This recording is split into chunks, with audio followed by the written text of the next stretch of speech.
ఆ మర్నాటికి గాని నువ్వు విజయవాడ నుంచి తిరిగి రాలేదు. ఆ రోజు ఏం జరిగిందో ఎలా బ్రతికానో నాకే తెలీదు. నేను మేడ మీద గదిలోకి పరిగెత్తి తలుపులేసుకున్నాను. ఏం చెయ్యాలో తోచక. ఠాగూర్ గారొచ్చి తలుపు తీయమన్నారు. మాట్లాడలేదు. బెదిరించారు రకరకాలుగా. ఈ మాట విను, నచ్చకపోతే వెళ్ళిపోతాను. నాకు అనిపించింది. లేని బలం గుంజుకున్నాను. రాని బలం తెచ్చుకున్నాను. మాట్లాడి, బ్రతిమలాడి, ప్రాధేయపడి, పాదాలు పట్టుకుని ప్రతిభిక్ష పెట్టమని వేడుకుందామనుకున్నాను. అటువంటి దుర్భరమైన పరిస్థితుల్లో కూడా నా మనసును పీకింది వెర్రి ఆశ. తలుపు తీశాను. ఆయన పాదాలు పట్టుకున్నాను. కన్నీరు మున్నీరుగా విలపించాను. ఏమన్నాడో తెలుసా ఆయన? ఏమన్నాడు? ఆడదాని కంటతడి చూసి నేను కరిగిపోయిన రోజుంది పాప. అది చాలా కాలం కిందట అంటూ నన్ను లేవనెత్తి, చెప్పలేను రమణ. ఫిట్స్ వచ్చి పడిపోయాను. తెలివొచ్చేసరికి, కళ్ళు తెరిచేసరికి నా చెంపలకు చేయి తగిలింది.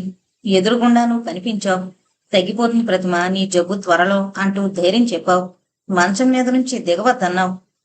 వంట మనిషిని పిలుచుకొస్తానంటూ గ్లూకోజ్ నీళ్ళిచ్చి బయటికి వెళ్ళావు. బత్తాయి రసం తీసిమని ఇందిరను పురమాయించావు. నువ్వు వెళుతుంటే నేనేమన్నాను? ఒంటరిగా వదిలి వెళ్ళొద్దన్నావు. నువ్వు వెనక్కు తిరిగి, ఠాగూర్ గారున్నారు, ఇందిరుంది, అరగంటలో వస్తానన్నావు. మళ్ళీ ఒళ్ళు వణికింది. నువ్వు అటు వెళ్ళావు. సిగరెట్టు పోగ గదిలో కదులుతూ ఠాగూర్ గారు వచ్చారు. నీకు నిజంగానే జబ్బొచ్చిందని నమ్మేస్తున్నాడేమిటి ఆ వెర్రిముఖం అంటూ మంచం మీద కూర్చున్నాడు. దయించి లేవండి, ఆయన చూస్తే బాగుండదు అన్నాను గోడకు జరుగుతూ. నవ్వాడైనా. ఎందుకంత భయం? రమణకు చెప్పంలే అంటూ. ఏం చెప్పారు రమణకు? మరేం కంగారు పడకు పాప. చెప్పవలసిన రోజు వచ్చినప్పుడే అసలు విషయం చెబుదాం. అందాక ఏం చెప్పానో తెలుసా? బిడ్డ, నీకు శేషావతారం గారెంతో, ప్రతిమకు నేను అంతే అన్నాను. సంబరపడ్డాడు.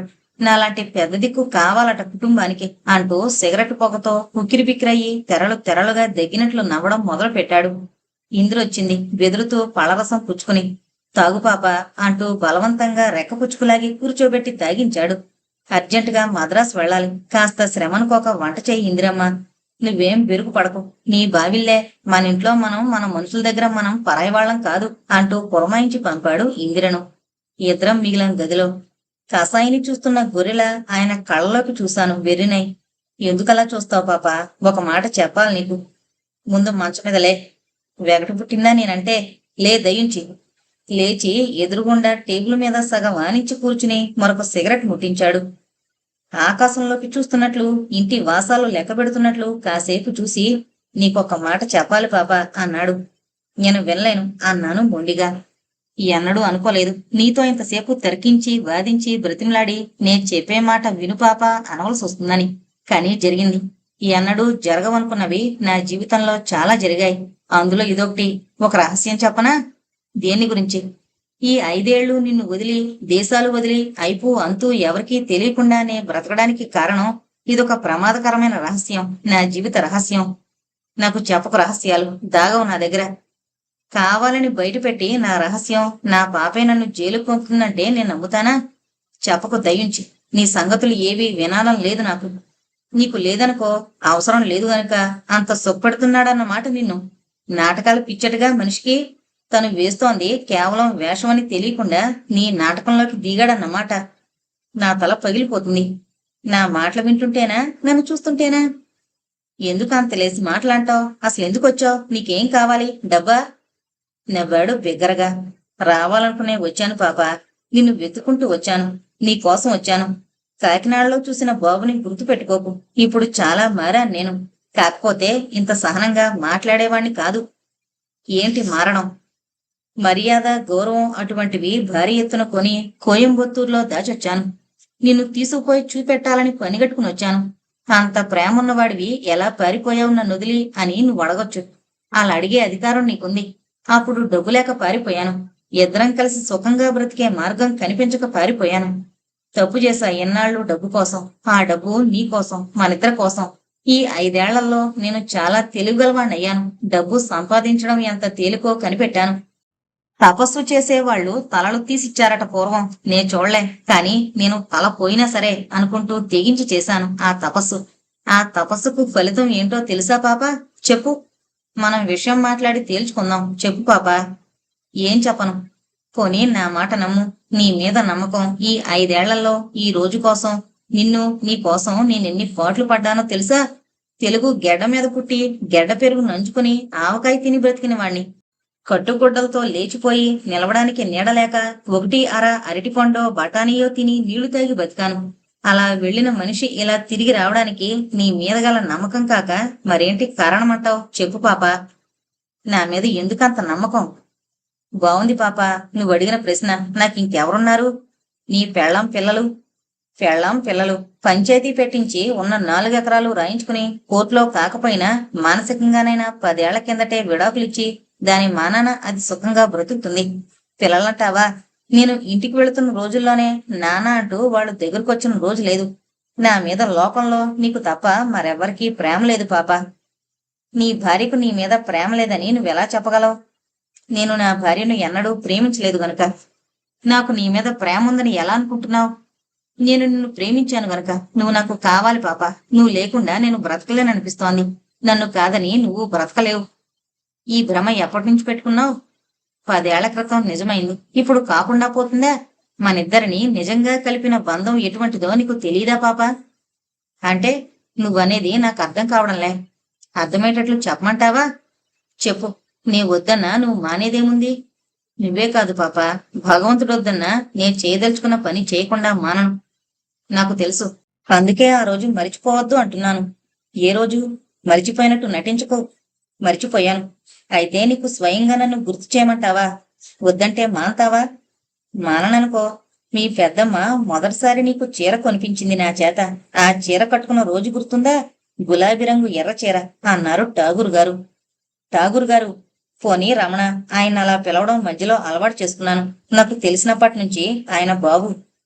ఆ మాటలు వింటూ సూటిగా కళ్ళల్లోకి చూస్తున్న బాబును చూడలేక తల వంచుకున్నాను. ఏంటో గుబులొచ్చినట్లు త్రుళ్ళిపడి లేచాను. ఎక్కడికి వెళుతున్నావు పాపా? ఎక్కడికి వెళ్ళను. పడుకోలేక లేచాను. వింటున్నావా? నే వినకపోయినా నువ్వు వినిపించగలవు. ఎప్పుడో తన్నులు తిన్నావు. ఇప్పటికీ నా మీద కోపం పోలేదన్నమాట. నేను సహనంగా మంచిగా మాట్లాడుతున్నాననే కదా నువ్విలా బుసలు కొట్టడం. నాకెవరి మీద కోపం లేదు. అలా కనిపించడంలే ముఖం. నవ్వినప్పుడు నీ ముఖం ఎలా విచ్చుకుంటుందో నాకు తెలుసు. ఎందుకలా ముడిచిపోతావు? నా మీద నాకే కోపం. కవిత్వం వేదాంతం మాట్లాడకు. అవి చేతకాని వాళ్ళు సర్వసమృద్ధుల్లా నటించడానికి ఆడే నాటకాలు. నీ ఒక్కదానికే ప్రపంచంలో నటించడం తెలుసుననుకోకు. మహాకవులు కూడా ఒక్కొక్కసారి ఉన్నమాట ఉన్నట్టు నిజం చెప్పేస్తారు.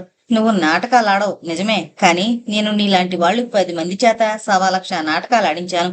ఆడే మనిషి కంటే ఆడించే మనిషిలో తెలివి ఆవంత తక్కువ పాలుంటుంది. నువ్వొక్కదానివే కాదు, ప్రపంచంలో అందరూ నటిస్తారు. అందరూ మహానటులే. తరతమ భేదాలుంటాయి.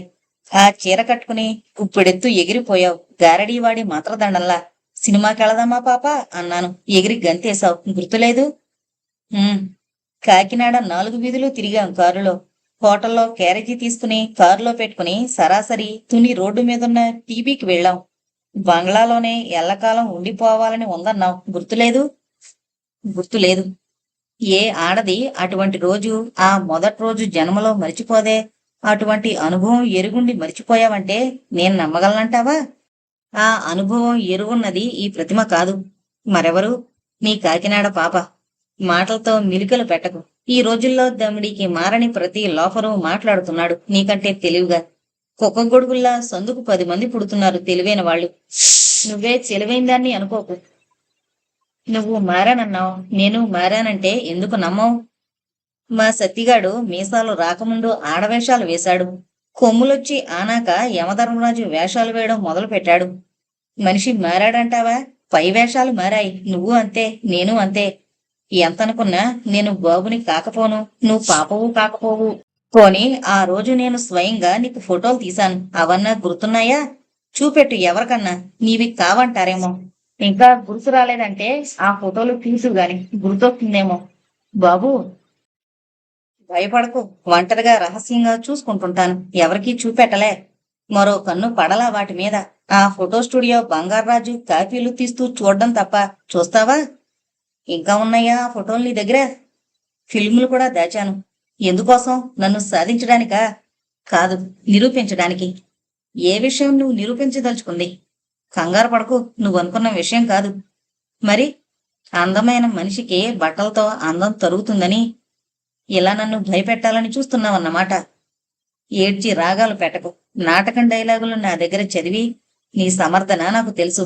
నీ చేత మొదటిసారి నాటకం వేయించినప్పుడు డైలాగులు చదువుతూ ఇంతకంటే బాగా ఏడ్చావు రాజమండ్రిలో. గుర్తుందా? నాటకం అయ్యాక అలా రంగుతోనే హోటల్కొచ్చి మంచం మీద పడుకుని క్యారేజీ వచ్చేసరికి నిద్రపోయావు. ఇంతలో కింద నీ మాటలు వినిపించాయి రమణ. పడుకున్నాను మళ్ళీ మంచం మీద. నటనే అనుకో. అలాగే అనుకున్నాడు బాబు. కథ చెప్తే ఎవరేమనుకుంటారో నాకు తెలియదు. కాని రమణ, అది నటనో కాదో, దాని స్వరూపం ఎటువంటిదో ఆ భగవంతుడికే తెలియాలి. నాకు తెలుసు. ఎలా ఉంది ప్రతిమ అంటూ చెక్కిళ్ళు నిమిరావు గదిలోకి వస్తూనే. మరేం కంగారు లేదు రమణ. పాప సంగతి చిన్నప్పటి నుంచి నాకు తెలుసు. గాలి మార్పు కావాలి అంతే. ఆ గాలి మారి ఎక్కడన్నా ఓ నెలపాటు విశ్రాంతిగా ఉంటే మారిపోతుంది. తీసుకెళ్లరాదు అన్నాడు బాబు ఆప్యాయత నింపిన మాటల్లో. నాకు అలాగే అనిపిస్తోంది ఠాగూర్ గారు అనేసావు నువ్వు. వెళ్ళాలనుకున్న క్రితం నెలలోనే సెలవు దొరకదాయనకు అన్నాను ఏమీ జరగనట్లు. ఆ మాటల వెనక ఏ మూలుగులు వినిపించనట్లు. మాటలు మనిషికి ఎంత ఉపయోగపడతాయో చూడు. మనసు విప్పి చెప్పడానికే కాదు ఉపయోగించేది మాట. ఉన్న మనసు కప్పి ఎదుటి మనిషిని మభ్యపెట్టడానికి కూడా పనికొస్తాయి. బాబు నిన్ను నమ్మించాడు. గాలి మార్పంటూ నన్ను తనతో పంపమంటూ నిన్ను అడగడం, నువ్వు ఒప్పుకోవడం, 1000 రూపాయలు డబ్బు నా పెట్లో పెట్టడం, రైలు టిక్కెట్లు రిజర్వ్ చేయించడం, బయలుదేరి తీరాలంటూ నన్ను ఒత్తిడి చేసి మొండిపట్టు పట్టడం, టాక్సీ పిలవడం, నా సూట్ కేసు తీసుకుపోయి అందులో పెట్టడం, రా పాప అంటూ బాబు చేయి పుచ్చుకుని లాగడం గ్రహించలేకపోయావా రమణ? నా మనసులో ఆ క్షణాల్లో రేగిన పెను తుఫాన్లు. నీకు నిజంగా ఆ వంత కూడా అనుమానం రాలేదా రమణ? నా మనసులో ఏదో జరుగుతుందని. ఠాగూర్ గారి ఆప్యాయతలోని దుర్గంధం ఆ మాత్రం గుర్తుపట్టలేకపోయావా రమణ? నిజంగా నీకు తెలీదు? తెలీదు. అదే నీలో ఉన్న గొప్పతనం రమణ. ఎదుటి మనిషిని అంత పరిపూర్ణంగా విశ్వసించడం అందరికీ సాధ్యం కాదు. ఠాగూర్ గారితో వెళ్ళనంటే వెళ్ళనని మొరాయించి ముందుకెత్తాను. నీకు కోపం వచ్చింది. ఎందుకలా చేతులా ప్రాణం తీసుకుంటావు ప్రతిమ అంటూ మందలించావు. ఆ మొరాయించడానికి కారణం ప్రాణం తీసుకునే ప్రయత్నమో నిలబెట్టుకునే ప్రయత్నమో ఇప్పుడన్నా నీకు అర్థమైందా? నీకొచ్చిన కోపం నాకు దుఃఖ కారణం కాలేదు. బాబు గదిలోకొచ్చి గుడ్లురిమాడు. తాను ఆ రోజు మద్రాసు వెళ్లి తీరాలని. వారం రోజుల్లో వచ్చి నీకిష్టమున్నా లేకపోయినా నిన్ను రెక్కపుచ్చుకుని గుంజుకుపోతా, నిన్నెవడు రక్షిస్తాడో చూస్తా అని బెదిరించి వెళ్లిపోయాడు. ఆ వారం రోజులు నీ ఇంట్లో తిరిగాను. ఎలా? ప్రాణం లేని ప్రతిమలా? కాదు కాదు, ప్రాణం లేని ప్రతిమనయం. దానికి దుఃఖభారం లేదు. ఆ వారం రోజుల్లో నా ప్రవర్తన నీకు అర్థం కాలేదు.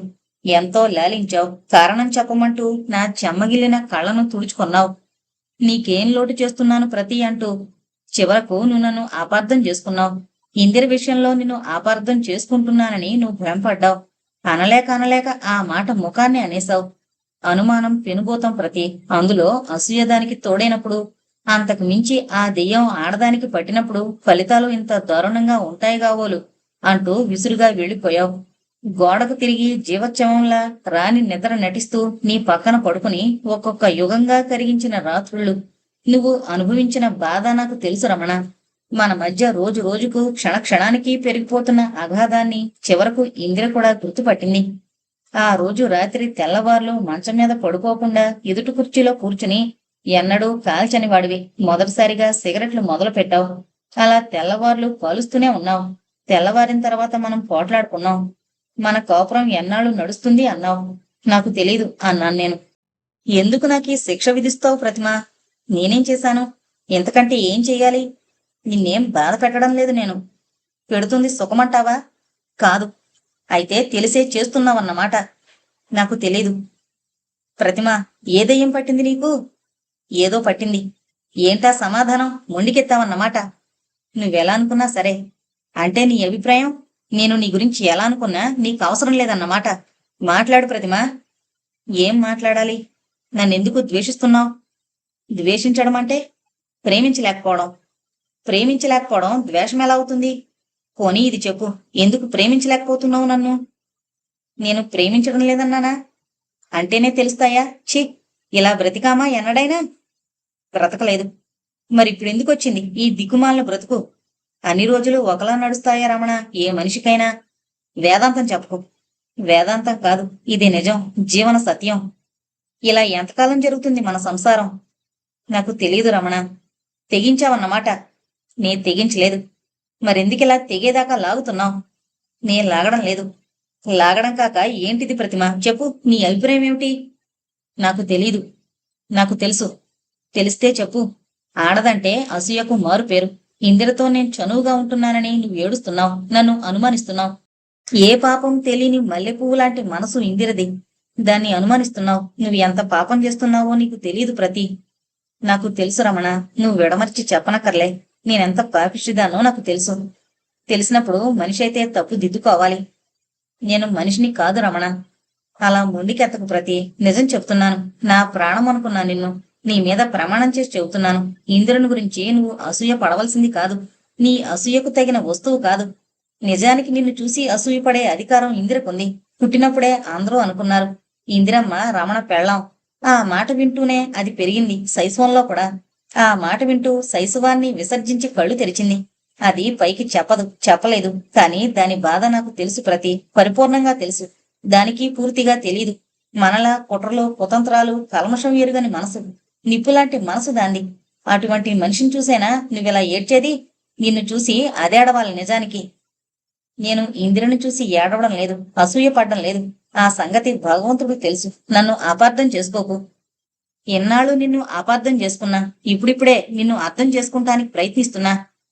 నాకు నేనే అర్థం కావడంలే. నువ్వెలా అర్థం చేసుకోగలవు రమణ నన్ను? అర్థమైనంత చాలు. ఇంకా అర్థం చేసుకుంటానికి కూడా ప్రయత్నించను. ఒక్కటి మాత్రం గుర్తించుకో ప్రతిమ.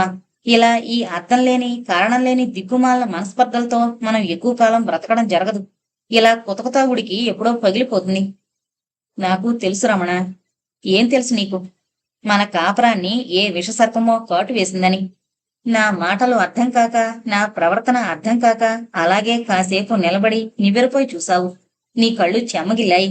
మరణశయ్య మీద మూలుగుతున్న బిడ్డను చూసిన తల్లిలా దగ్గరకొచ్చావు.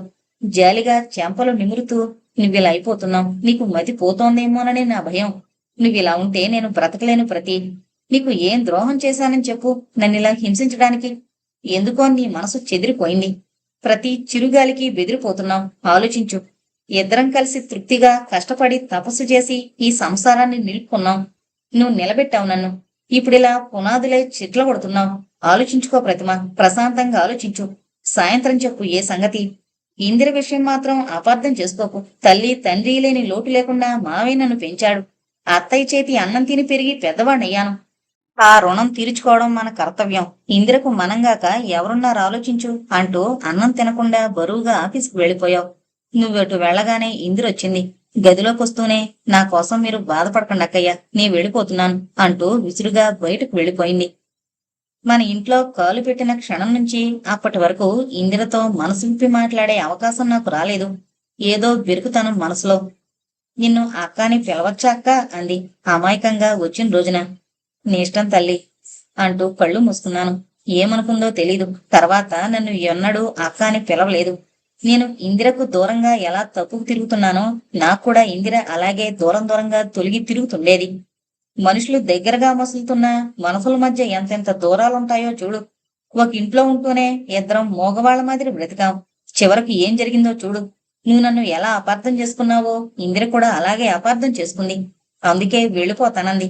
ఆమె ఆ మాటలంటున్నప్పుడు ఆ గొంతులో తిరుగులేని నిర్ణయం వినిపించింది. ఆమెతో పాటు అనుసరించి ముందు గదిలోకొచ్చాను. పెట్టె సర్దుకుంటోంది. తల ఉంచుకుని చీరలు మడత పెట్టుకుంటోంది. చెల్లి అన్నాను. త్రుళ్ళిపడి తలెత్తి నివ్వెరపై చూసింది. ఆ చూపులో 1000 ప్రశ్నలు. ఇలా రామ్మ కూర్చుందాం, నీతో ఒక విషయం చెప్పాలి. అలాగే చూస్తోంది. చెరిగిపోక ఇంకా చిక్కబడుతోన్న ప్రశ్న గుర్తులు. ఎందుకు చెల్లి అలా చూస్తావు? ఇలా కూర్చో, నీతో ఒక ముఖ్య విషయం చెప్పాలి. ఎవరూ చెప్పవలసిందేం లేదు. ఎందుకు చెల్లి అంత కోపం నా మీద నీకు? ఎవరి మీద ఎవరికి కోపం ఉందో ఆ భగవంతుడికే తెలియాలి. నాకు తెలుసు. నీకు తెలీదమ్మా. భగవంతుడికి తెలియాలంటున్నావు. తెలిసి ఏం ప్రయోజనం తెల్లి? అవసరానికి ఆదుకొని భగవంతుడిని ప్రార్థించానమ్మా ఇన్నాళ్ళు. పాపిష్టిదాన్ని. కూర్చో చెల్లి. ఇంత బాధ పెట్టాడు భగవంతుడు. ఒక్కదాన్ని ఎలా భరించగలను చెప్పు? ఎవరితో పంచుకోవాలో కూడా అర్థం కావడంలే. నే వెళ్ళిపోతున్నాననగా ఎక్కడికి? ఎక్కడికో తెలిస్తే ఇక్కడికి వచ్చేదాన్నే కాదు. కానీ వచ్చే ముందు ఇలా జరుగుతుందని తెలిస్తే ప్రాణం పోయినా వచ్చేదాన్ని కాదు. ఈ విషయం మాత్రం తెలుసుకో. అమ్మ నాన్న పోయాక ఆత్మీయులనే వాళ్ళెవరూ కనిపించలేదు నాకు. ఆ ఇంట్లో తిరగడానికి భయం వేసింది. ఇంటి చుట్టూ దెయ్యాలు తిరుగుతున్నట్లు అనిపించింది. ఆ ఇంట్లో ఊపిరాడక 4 రోజులు విశ్రాంతి కని అందరూ పోయినా బతుకు మీద మమకారం ఇంకా చావకని ఇంటికొచ్చాను. ఇలా జరుగుతుందని తెలిస్తే ఈ గడపలో కాలు పెట్టే కంటే బండరాయి కట్టుకుని ఏ బావిలోనో పడేదాన్ని. ఎంత చిత్రమో చూడు రమణ. ఎవళ్ళ బాధలు వాళ్ళవి, ఎవళ్ళ భయాలు వాళ్ళవి. ఈ పాపం ఎటువంటిదో చెప్పు. ఇద్దరం మనసులు విప్పి చెప్పుకోవాలని ప్రయత్నించినా ఒకళ్ళ భాష ఒకళ్లకు అర్థం కాని దౌర్భాగ్యం. ఎంత బ్రతిమిలాడాను ఇందిరను. నా రహస్యం బయటపడకుండా గుండెల చుట్టూ అల్లుకున్న ఆ పీటముడి విడిపోకుండా జాగ్రత్త పడుతూనే ఇందిరకు నచ్చజెప్పడానికి నరాల శక్తినంతటినీ కూడగట్టుకుని ప్రయత్నించాను.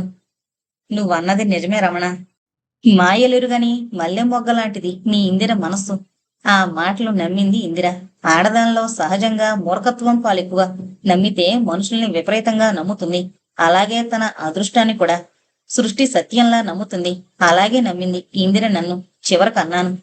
ఏమన్నావు?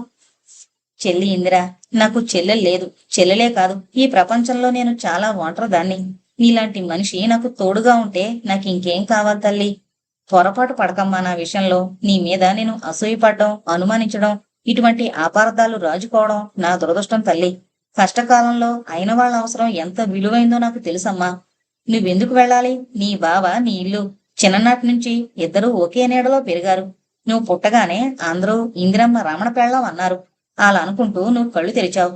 ఆయన నాకు దక్కడం, నీకు కాకుండా పోవడం ఎవరి అదృష్టమో ఎవరి దురదృష్టమో అప్పుడే నిర్ణయించలేమమ్మా. కాలం నిర్ణయిస్తుంది. అన్ని రోజులు ఒకలా ఉండవు ఇందు. నాకైనా నీకైనా. ఏంటక్కా నువ్వు అంటోంది? ఉన్నమాట తల్లి. నీ మనసు బాగుండలేదక్క. అది కొందరి దౌర్భాగ్యం. ఉన్నమాట అనుకునే అధికారం కూడా కొందరికుండదు. కొంతమంది మనుషులు కడుపు చీల్చుకుని నిజం చెప్పినా ప్రపంచం నమ్మదు. నీళ్లలో చేప బ్రతుకుతుంది చూడు, అలాగే ఇటువంటి మనుషులు అసత్యాల వరదలో తేలుతూ బ్రతకవలసిందే ఆయువు ఉన్నంతకాలం. నీ పరిస్థితి బాగుండలే అక్క, పడుకో. నువ్వు వాగ్దానం చేస్తే, నీ అక్క మీద ప్రమాణం చేసి మాటిస్తే ఏమో రవ్వంత మనశ్శాంతితో కాసేపు కళ్ళు మూసుకోగలనేమో. ఇవ్వగలవా మాట? ఏ మాట? నువ్విక్కడి నుంచి వెళ్ళకూడదు చెల్లి. బావుందక్క నువ్వు అంటోంది. వెళ్ళక ఎన్నాళ్ళుండమంటావు నీ ఇంట్లో? చెప్పలేనమ్మా. ఏ మనిషి ఏ తావులో ఎన్నాళ్ళు ఎవరితో బ్రతకవలసి వస్తుందో ఎవరు చెప్పగలరు? మాటి ఇందిరా. ఇందులో మాట ఇవ్వడానికేముంది? చుట్టం చూపుగా వచ్చినప్పుడు ఆ మర్యాద దక్కించుకుని వెళ్ళాలి. పోనీ ఈ మాట చెప్పు. నీ అక్కయ్య మర్యాద దక్కించినంత కాలం నువ్వు ఈ ఇంట్లోంచి కదలకూడదు, సరేనా? సరేగాని నువ్వు నాకొక మాట ఇవ్వాలక్క. నేనా? నా దగ్గర ఏముంది తల్లి ఇవ్వడానికి నీకు? అది కాదు, మాటిస్తేనే. అడగమంటావా? అడుగు తల్లి. నీ మాట, నీ ముద్దు చెల్లించగల శక్తి భగవంతుడు నాకివ్వాలే గాని నువ్వు ఏదడిగితే కాదంటాను చెల్లి. అంత మాట అన్నావు, అదే చాలు. నాకు తెలిసిందక్క, నా ముద్దు చెల్లించడం కోసం నువ్వు ఏదైనా చేస్తావు. అంత ప్రేమ ఉంది నా మీద నీకు, అర్థమైంది. అందుకే ధైర్యంగా అడుగుతున్నాను. ఎందుకమ్మా ఇంత ఉపోద్ఘాతం? చెప్పు. అక్క, మా బావకు నువ్వంటే ఎంత ఇష్టమో నీకు తెలుసా? సిగ్గుపడుతున్నావా అక్క? నీకంటే చిన్నపిల్ల ఇటువంటి ప్రశ్న సిగ్గు విడిచి అడిగిందని మరేం అనుకోవనే ధైర్యంతోనే కావాలని అడిగాను. తప్పంటావా అక్క? తప్పులేదమ్మా. మరెందుకలా కమిలిపోయావు? లేదమ్మా. మరి చెప్పు. ఏంటి తల్లి? మా బావకు నువ్వంటే ఎంత ఇష్టం చెప్పు. చెప్పాలక్క నువ్వు. ఏం చెప్పనిందు? ఈ ప్రశ్నకు సమాధానం చెప్పగలనా? ఎందుకు చెప్పలేవక్క? నీకు తెలుసు బావకు నువ్వు తప్ప ఈ ప్రపంచంలో మరొక ఆశ లేదక్క. తనకు నీ మీద ఎంత ఇష్టం లేకపోతే అయిన వాళ్ళందరినీ కాదని, అంతవరకు పుట్టి పెరిగిన ఊరిని కూడా కాలదని కేవలం నీ కోసం నీ వెంట ఎంత దూరం నడిచొస్తాడు చెప్పు. నీ దాంపత్యం గురించి ప్రపంచం పరిపరి విధాలుగా చెప్పుకుంది. బంధువులు ఎన్ని రకాలుగా హేళన చేశారు. అలా మాట్లాడిన ఈ గుంటనకలందరూ కలిసిన బావ గోటికి విలువ చేయరక్క. రాత్రింబవళ్ళు జన్మ విరోధుల మాదిరి కొట్టుకుని చేస్తున్నా సాధించుకుంటూ ఒకరి ప్రాణాలొకరు కొరుకు తింటున్న ఈ గుంటనకలు ఆ పెళ్లాల్ని వదిలిపెట్టరు. ఆ పెళ్లాలు ఈ గుంటనక్కల్ని వదిలిపెట్టవు. ఎందుకంటావు? వేరే గతి లేక. గుండె బలం లేక ఆడవాళ్లు, కండబలం లేక మగవాళ్లు అలా బ్రతుకుతూ ఆ అక్కసనంతా బావలాంటి వాళ్ల మీద తీర్చుకుంటున్నారా అనిపిస్తోంది. నీకంటే చిన్నదాన్నే కాదన్ను. అన్నీ అనుభవించే తెలుసుకోవాలక్క. చాలా కొంపలు చూసా మా వీధిలోనే. చూడగా చూడగా అంతో రవ్వంతో అర్థం కాదు. బావ అదే ఆ బాధపడుతున్నాడక్క. నువ్వు మారిపోయావనుకుంటున్నాడు. నీ మనసు విరిగిందని, తన మీద మమకారం చెరిగిందని భయపడుతున్నాడు.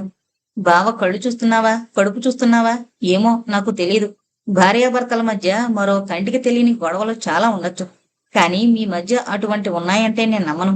నవ్వుతూ పువ్వులా తిరగాలక్క నట్టింట్లో బావ సంబరపడతాడు. అదే నువ్వు ఇవ్వవలసిన మాట. క్షమించక్క నన్ను. మాటివ్వవు? మాట్లాడక్క. నువ్వు నాకు మాటిస్తేనే నేను నీకు మాటిచ్చేది. ఏమంటావు? అలాగే చెల్లి. అలా అయితే నేను చెప్పిన మాట వినాలి ఈ రోజు నుంచి. వింటున్నాను కదా. వినడం కాదు, ఇచ్చిన మాట నిలబెట్టుకోవాలి. సరేనా? సరే. సరే అనడం కాదు, ముందులే ఇవాళ నిన్ను ఎలా ముస్తాబు చేస్తానో చూడు. ఎంత జుట్టుంది, ఇలా ఏదో బరువు మోస్తున్నట్టు మొయ్యడం నేనేస్తాను చూడు. సవరాలు బారెడు బారెడు బిగించి ఈ రోడ్డు ఊడుస్తున్నట్టే నడిచేది మా రోజారమణి. నీకేం కర్మొచ్చింది చెప్పు? నిన్ను చూసేదాకా నాకు తెలీదక్క. మా బావ నీ మీద అంతగా ఎందుకు మనసు పడ్డాడో. ఏ మందు పెట్టావో అనుకున్నారు కొందరు. ఏమో చెల్లి, తెలిసి పెట్టలా. ఏ మందు? మరోలా అనుకోకు, పెట్టే ఉంటావక్క మందు. నిన్ను చూస్తున్న కొద్దీ నాకు అలాగే అనిపిస్తోంది. ఏంటో తెలుసా ఆ మందు? అమృతం ఎక్కడుందో తెలుసా? నీ గుండెల్లో అంటూ బుగ్గలు గిల్లి చెక్కిలి గింతలు పెట్టింది. ఆ మాటలు వింటుంటే ఎంత అమాయకంగా పసిదానిలా అన్నాళ్ళు నాకు దూరంగా తొలిగి తొలిగి తిరిగిన ఇందిరమ్మ కడుపులో ఇన్ని మాటలు ఎక్కడున్నాయా అని ఆశ్చర్యం వేసింది.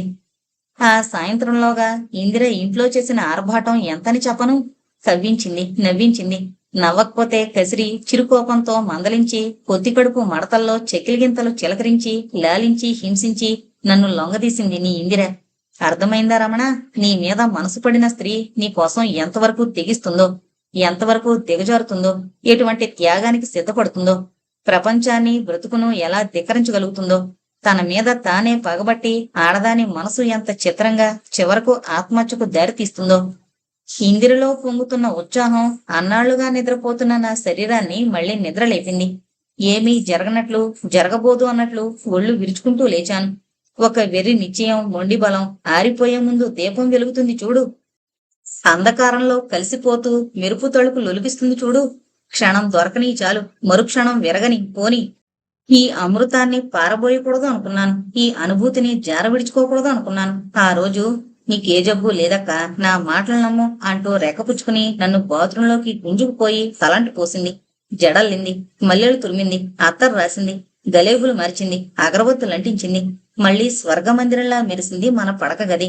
నిజం రమణ, ఎక్కడో సంతలో పోగొట్టుకున్న బిడ్డ కోసం కన్నతల్లి కళ్ళు కాయలు కాసేలా వెతుకుతున్నట్లు ఆ సాయంత్రం నీ రాక కోసం ఎదురు చూస్తూ వెదురుతున్న మనస్సును, చెదిరిపోతున్న గుండెలను అదిం పట్టుకుంటూ 10 సార్లు 100 సార్లు గేటు కేసి చూస్తూ కాలు కాలిన పిల్లిలా అటు ఇటూ తిరుగుతున్న నన్ను చూసి సిగ్గుతో గులాబైన బుగ్గలతో నవ్వుని దాచుకుంటూ ఇందిరంది. ఏంటక్క మరీ ఇదే పోతున్నావు? ఏమైపోతున్నానో నాకు తెలీదు. నే చెప్పనా? చెప్పు. సిగ్గేస్తోంది బాబు. ఎందుకు నాకు లేని సిగ్గు నీకు? మొగుడు పెళ్లాల మధ్య సిగ్గుంటుందా ఏంటి? కొన్నాళ్లాగు నీకే తెలుస్తుంది. జడగుంజాను లాగుతూ. చీ పో అక్క. ఎక్కడికి పారిపోతున్నావు అంటూ లేడి పిల్లలా పరిగెత్తుతున్న ఇందిరను తరుముకుంటూ నేను పరిగెత్తాను రమణ. పరుగు పరుగున పోయి అటు తిరిగి ఇటు తిరిగి బెడ్రూంలో మంచం మీద వాలిపోయింది రొప్పుతూ. ఆ నైర్మల్యం, ఆ అమాయకత్వం చూసి ముగ్ధనైపోయాను రమణ. ఎంత మంచి చెల్లి దొరికింది తల్లి అంటూ నీ ఇందును గుండెలకు హత్తుకుని ముద్దులాడుతున్నాను. అలికిడైంది. పాపా అంటూ ఠాగూర్ గారు గదిలోకొచ్చారు. ఆ చల్లని కౌగిలింతల మధ్య చొరకత్తి కదిలినట్లయింది.